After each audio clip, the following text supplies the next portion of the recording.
Bueno, vamos a arrancar con lo que es el ejercicio número 9. Si se fijan, el ejercicio número 9 básicamente son dos elementos lineales, que pueden ser, por ejemplo, dos columnas de hormigón, que están separados en una distancia, en una determinada distancia de minúscula, que es básicamente la junta que tenemos entre estos dos elementos. En esa junta, para tratar de lograr un apoyo lo más franco posible, se está colocando una lámina de neopreno. Esa lámina de neopreno, como dato del enunciado, tiene un módulo de elasticidad transversal y un coeficiente de Poisson. Ese coeficiente de Poisson, si se fijan, es prácticamente el límite para un material isótropo, como ustedes saben, 0,5. Esto tiene una justificación, va a ser más claro cuando vayamos avanzando sobre el ejercicio y veamos cómo el coeficiente de Poisson tan elevado, cómo un coeficiente de Poisson tan elevado impacta sobre el confinamiento que estamos buscando. Con respecto al confinamiento, fíjense aquí en el dibujo, la intención de dibujar el neopreno así con esa pequeña mosquita es indicar que hay un confinamiento, el neopreno está confinado, hay una interfaz entre este borde del neopreno y el otro borde del concreto, ¿sí? En esa interfaz aparecen tensiones rasantes que básicamente impiden que ese neopreno, por efecto de Poisson, al estar comprimido con una tensión sigma verticalmente, obviamente se imaginaron, trata de dilatarse en la dirección horizontal. Pero justamente esta interfaz, donde tenemos tensiones rasantes, lo impide. Por eso estamos hablando de que es una lámina isótropa y que está confinada, ¿sí? Este efecto de confinamiento, más tarde, de vuelta, va a quedar más claro cuando terminemos el ejercicio, pero lo que hace es básicamente rigidizar ese neopreno. Para los que quizás no conocen qué es un neopreno, aquí hice dos dibujitos muy simples. Básicamente, por ejemplo, un uso muy común es en una columna de hormigón premoldeado con una ménsula corta, donde tiene que apoyar un elemento a flexión horizontal, en este caso, bueno, una viga, para lograr un apoyo lo más franco posible entre esas dos superficies de hormigón, que no necesariamente son perfectamente planas, tienen imperfecciones. Para lograr un apoyo franco, generalmente se colocan láminas de neopreno de unos cuantos milímetros de espesor. Después, para otro uso muy común es, por ejemplo, en vigas de puentes, ¿sí? También hablando de ejemplo con una viga de hormigón en el estribo. Aquí se ve el neopreno justamente, generalmente se apoya sobre una columnita que se hace ahí de hormigón. El neopreno de puentes lo que generalmente tiene es, se hace una especie de sanguchito, ¿sí? Justamente se busca confinar al neopreno para rigidizarlo. Y fíjense, lo que se hace es, estas líneas horizontales negras lo que trata de representar son las distintas chapitas, ¿sí? Que obviamente están tan adheridas al neopreno, que está representado por este rectángulo blanco. Se hace una especie de sanguchito. Fíjense que básicamente lo que se logra con el neopreno, más allá de lograr un apoyo lo más franco posible y evitar concentración de tensiones sobre esta pieza, es básicamente, desde el punto de vista del modelo, funciona como si fuera un apoyo fijo, donde básicamente permite que esa viga, en este caso, gire libremente, ¿sí? Entonces, vamos a pasar a resolver el ejercicio. Lo que pide el enunciado es calcular el módulo de elasticidad aparente. Vamos a ver qué es un módulo de elasticidad aparente. Para la lámina confinada de neopreno isótropa, ¿cuál sería su deformación si no estuviese confinada? Es decir, una vez que terminemos el ejercicio, vamos a asumir, por ejemplo, que ponemos una lámina de teflón en esa interfaz, es decir, que no tenemos ningún tipo de tensión rasante ahí, y vamos a ver cómo eso impacta en las deformaciones verticales para poder representar esa rigidez, ¿ok? Y en ese caso en particular, donde la lámina no está confinada, vamos a cargarlo con la tensión que tenemos aquí como dato del enunciado, reducida, es decir, dividida por 100. Justamente para hacer más exagerado el ejemplo numérico y poder llegar a una conclusión.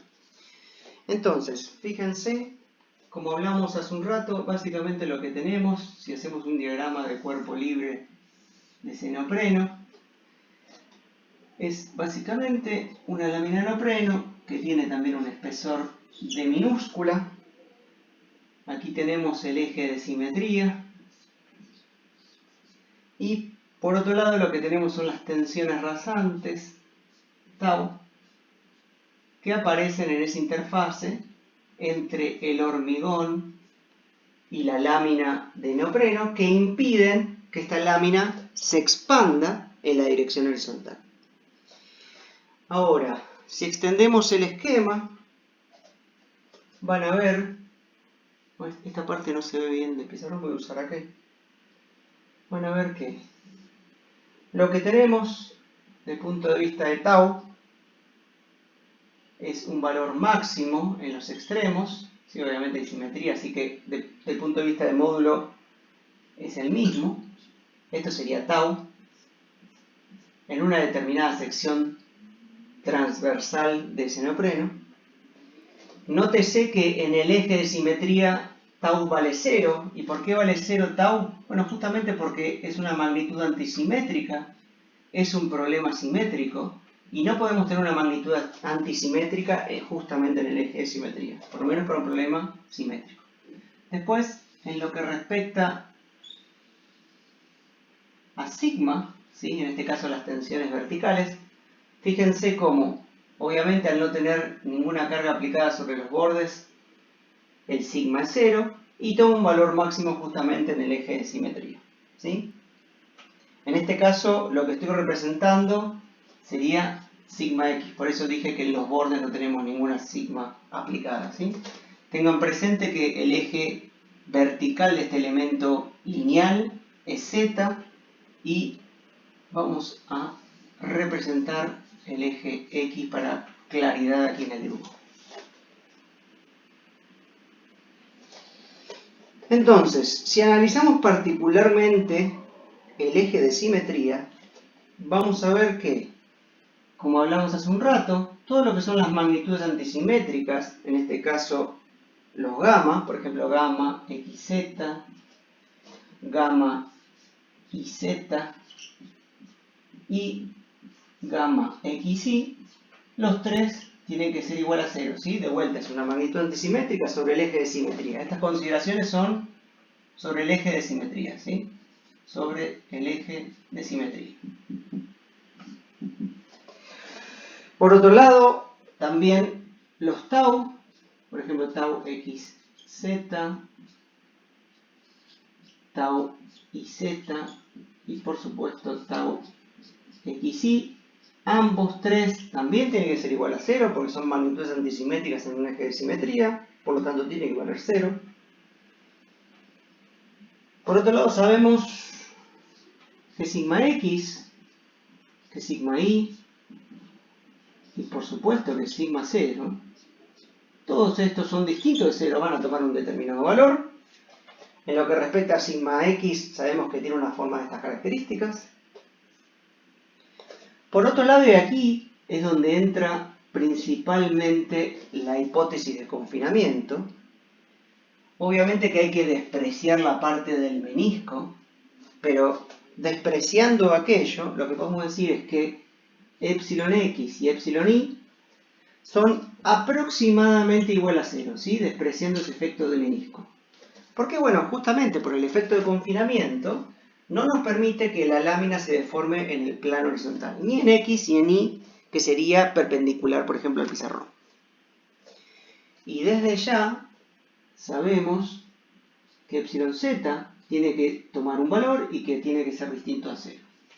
Entonces, con respecto al eje de simetría, para nuestro problema en particular, en función del confinamiento que tenemos, de vuelta, el confinamiento, la hipótesis de confinamiento entra aquí, conocemos por lo menos esto. Por otro lado, si nosotros planteamos la ley de Hooke generalizada, lo que podemos decir es, si tenemos un arreglo, aquí se ve bien, si tenemos un arreglo del tensor de tensiones representado de manera vectorial, nosotros sabemos que se relaciona con una matriz constitutiva, en este caso de 6×6, esta sería 1 menos el coeficiente de Poisson, coeficiente de Poisson, coeficiente de Poisson, después tenemos 3 veces 0. Voy a representar solamente la parte simétrica, ¿sí? Obviamente con respecto a la diagonal es simétrica esta matriz, con lo cual aquí aparece 1 menos el coeficiente de Poisson, 0, 0, 0.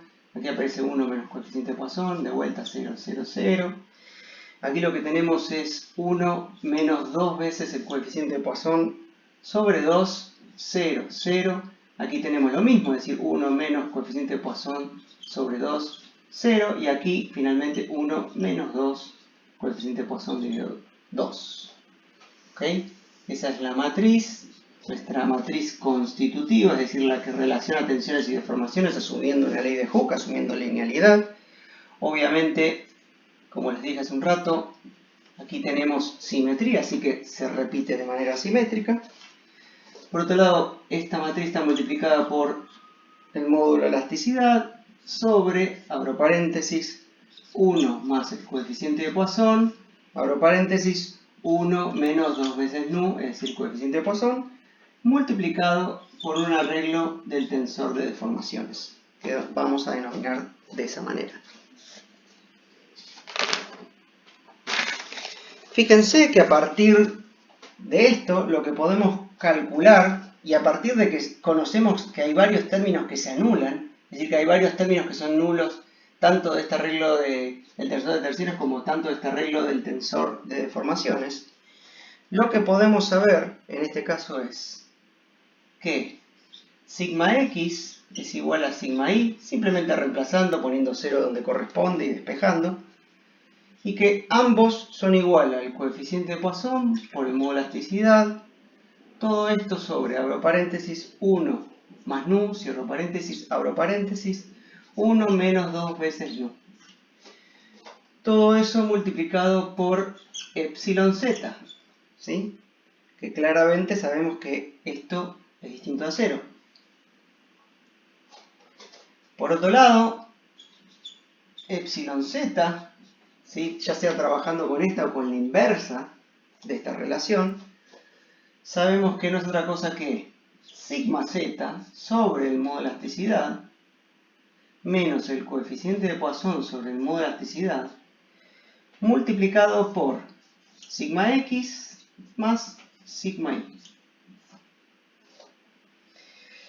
Entonces, si reemplazo esto aquí, o al revés, en verdad si reemplazo esto aquí, ¿a qué vamos a llegar? A que epsilon z, es decir, este mismo, es igual a 1 más el coeficiente de Poisson multiplicado por 1 menos 2 veces el coeficiente de Poisson sobre 1 menos el coeficiente de Poisson, todo esto multiplicado por el módulo de elasticidad, multiplicado a su vez por sigma z. Entonces fíjense que todo esto que queda aquí básicamente funciona como lo que estamos buscando, es decir, un módulo de elasticidad aparente. Esto sería 1 sobre E asterisco, que es el que vamos a llamar módulo de elasticidad aparente. Por lo tanto, el módulo de elasticidad aparente no es otra cosa que la inversa de esa relación. ¿Por qué llamamos módulo de elasticidad aparente? Porque está relacionando el sigma z con el epsilon z, ¿no? Entonces, el módulo de elasticidad aparente, para este caso en particular, E asterisco, bueno, es otra cosa que la inversa de eso, es decir, abro paréntesis, 1 menos nu multiplicado por E, todo esto sobre 1 más nu entre paréntesis multiplicado por 1 menos 2 nu. Si quisiéramos conocer cuál es el acortamiento que tiene el neopreno, considerando este efecto de confinamiento y este módulo aparente, simplemente lo que tendríamos que hacer es, utilizando esta expresión que acabamos de obtener, es, por ejemplo, el delta D, no es otra cosa que sigma z, que obviamente es dato del enunciado, sobre el módulo de elasticidad aparente multiplicado por el espesor que tenemos. ¿Ok? Esto es básicamente lo que nos está pidiendo el enunciado. ¿Qué sucede? Bueno, lo que nos pide es, bueno, obviamente que podemos calcularlo, ya tenemos toda la información necesaria, pero también nos está pidiendo qué pasaría si no estuviese confinada. ¿Ok? Por otro lado, antes de avanzar por esto, me parece importante, fíjense que yo al principio del enunciado, cuando estaba comentando sobre el enunciado, les dije que el coeficiente de Poisson estaba muy cerca de 0,5, que es el límite para un material isótropo, ¿sí? ¿Cuál es la particularidad de esto? Bueno, fíjense, si lo quieren ver desde el punto de vista numérico, que esto sea muy parecido a 0,5, básicamente lo que nos hace es que este paréntesis sea muy pequeñito y básicamente que el modo de elasticidad sea muy grande. ¿Ok? Si lo quieren ver de un punto de vista físico, lo que tenemos es, debido al coeficiente de Poisson, el efecto de Poisson, nosotros tenemos una lámina que se comprime, ¿sí?, verticalmente, y obviamente por efecto de Poisson va a tratar de dilatarse en la dirección, en el plano horizontal.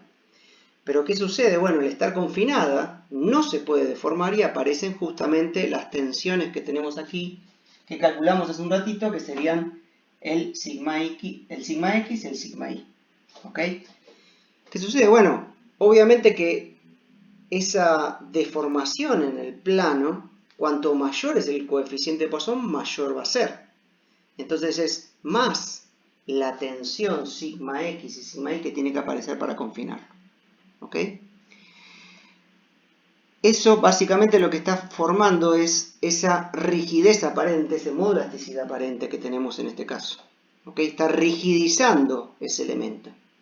El efecto de confinamiento no solamente aparece en una placa de neopreno, lo pueden ver por ejemplo en diseño sísmico cuando confinan un nudo de un pórtico agregando estribos, cuando quieren analizar por ejemplo en una masa de hormigón una carga puntual, el confinamiento del hormigón lateral. El efecto de confinamiento aparece en un montón de cuestiones estructurales, así que es interesante conocerlo.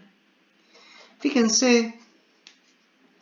Obviamente, lo que nos pide el enunciado también es calcular el sigma D, perdón, el delta D, vamos a ponerle una línea, ¿sí?, para diferenciarlo del anterior, sin efecto de confinamiento y con una tensión 100 veces mayor, es decir, sigma Z sobre 100, es decir, la tensión dato del enunciado la dividimos sobre 100, la reducimos significativamente, la dividimos por el modo de elasticidad original, antes de confinar, o sea, no el aparente, sino el real, multiplicado de vuelta por D. ¿Sí? Y básicamente lo que nos está pidiendo el enunciado es contrastar este valor con este valor. Yo les voy a dar aquí un ejemplo numérico. Por ejemplo, para terminar de asentar las ideas, fíjense, si tienen un modo de elasticidad de 0,7 meganewton por metro cuadrado. Si tienen un coeficiente de Poisson igual al del enunciado, es decir, 0,4992. Si tienen, por ejemplo, una junta bastante típica de 2 centímetros, tienen una tensión, sigma Z en este caso, vamos a suponer de 10 meganewton metro cuadrado, obviamente el coeficiente, el modo de elasticidad E, ¿cómo se puede calcular? Como 2 veces G por, abro paréntesis, 1 más nu. Si hacemos eso, podemos calcular el modo de elasticidad aparente en este caso, con la misma ecuación que acabamos de obtener recién. Fíjense cuánto va a ser el modo de elasticidad aparente. 438,2 meganewton por metro cuadrado. Cuando este que estaba acá, fíjense, para ver cuánto se rigidiza, no es otra cosa que con los datos que estoy proponiendo aquí numéricos, 2,09 meganewton por metro cuadrado. Fíjense la diferencia, ¿no? Estamos hablando de casi 200 veces mayor el modo de elasticidad. El delta D que obtendríamos con el modo de elasticidad aparente, es decir, con la placa trabajando como confinada, es 0,46 milímetros. Y en este caso en particular, con los datos del enunciado, el delta D raya, como lo llamamos nosotros, y trabajando con una tensión 100 veces inferior, o sea, la tensión original esta dividido 100, fíjense cómo llegamos a un valor que es prácticamente el doble de lo que acabamos de obtener recién, que es 0,95 milímetros. Es decir, la placa confinada, con la tensión en su máxima expresión, tiene aproximadamente 0,5 milímetros de deformación vertical, mientras que la placa sin confinar, es decir, sin el efecto de confinamiento, de vuelta, no sé, imagínense que ponemos en la interfaz algo que haga que deslice y que no pueda aparecer este tau que estamos suponiendo en la interfaz. Y con una tensión 100 veces más chica, estamos obteniendo prácticamente 1 milímetro, es decir, el doble de lo que obtuvimos anteriormente. ¿Okay? Aquí la idea del ejemplo numérico es mostrar numéricamente esta diferencia de la que estábamos conversando del punto de vista, por lo menos conceptual. Ok, bueno, esto es lo que es el ejercicio número 9. Gracias por prestar atención.